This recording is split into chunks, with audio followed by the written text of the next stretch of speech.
تو پیارے محمد کو کیا، جس کا بیٹا وہاں سے سعودیہ سے ٹھوکر کھا کھا کر کے دنیا میں پہلے نمبر کا ایک مالدار قسم کا انسان عیاشیوں کو چھوڑ کر کے افغانستان میں آیا، اور پاکستان کے مولوی گئے، انہوں نے کہا ملا عمر صاحب اسلامی حکومت اگر امارت اسلامی اگر آپ کو بچانا ہے تو اسامہ کو حوالہ کر دے امریکہ کے، ایک فرد کی قربانی سے پوری حکومت اسلامی بچ جائے گی، افغانستان کے مسلمان بچ جائیں گے، بمباری سے بچ جائیں گے۔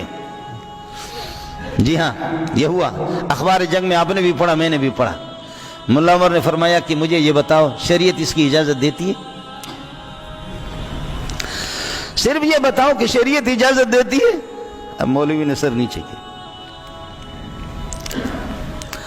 کہا شریعت اس کی اجازت دیتی ہے کہ جو نبی کا بیٹا وہاں سے بھاگ کر کے پہاڑوں میں ٹھوکر کھا رہا ہے کانٹوں پر، میرے پاس میرے پناہ میں آ گیا؟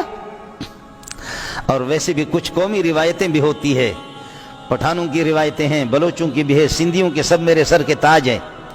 اگر کوئی مجرم کسی کی پناہ میں جرم کر کے جاتا ہے کسی کی پناہ میں، تو پھر اس مجرم کے پیچھے پڑنے والے لوگ اس پر اس جگہ پر حملہ نہیں کر سکتے جس کی پناہ میں وہ گیا ہے۔ کہتا اب میری پناہ میں آیا ہے تو ہوگا، اب تمہارا حملہ اس پر نہیں ہوگا، میرے گھر سے نکلے میرے پناہ سے پھر تو پکڑ لینا، ورنہ میرے پناہ میں آپ لوگ نہیں کر سکتے، میں نے اس کو جگہ دی۔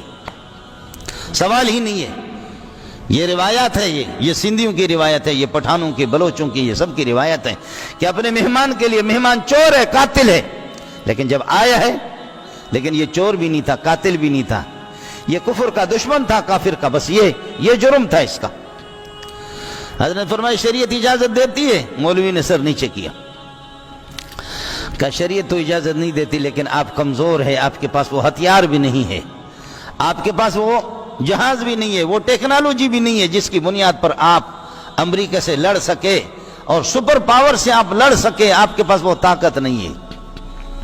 جواب ذرا سن لینا۔ ملا عمر نے کہا کہ صحابہ 313 تھے بدر میں، ان کی طاقت زیادہ ہے یا میری؟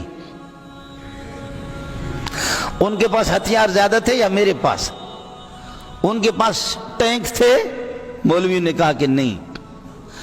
کہا جب ان سے بندے بھی میرے پاس زیادہ ہے، ہتھیار بھی میرے پاس زیادہ ہے، آپ لوگ جاؤ، اللہ کی قسم اسامہ نہیں، میں ایک ادنا سے ادنا آدمی کا مسلمان کا سودا نہیں کر سکتا، میں سودا نہیں کر سکتا۔ اللہ ہمارے شیخ کو غریق رحمت کر دے، قربان جاؤں اس کی قبر پہ، مولانا سلیم اللہ خان رحمت اللہ علیہ۔ حضرت فرمانے لگے ہماری تقریر ہو گئی، ملا عمر کا جب جواب آ گیا تو ہمیں اندازہ ہو گیا کہ ملا عمر تو اس زمانے میں رہ رہا ہے، لیکن یہ صحابہ کی زمانہ کا آدمی ہے۔ ہم نے سمجھا تھا کہ یہ اس وقت کا پٹھان ہے، لیکن اس کا ایمان صحابہ والا ایمان ثابت ہو گیا۔ یہ بھی ایک طریقہ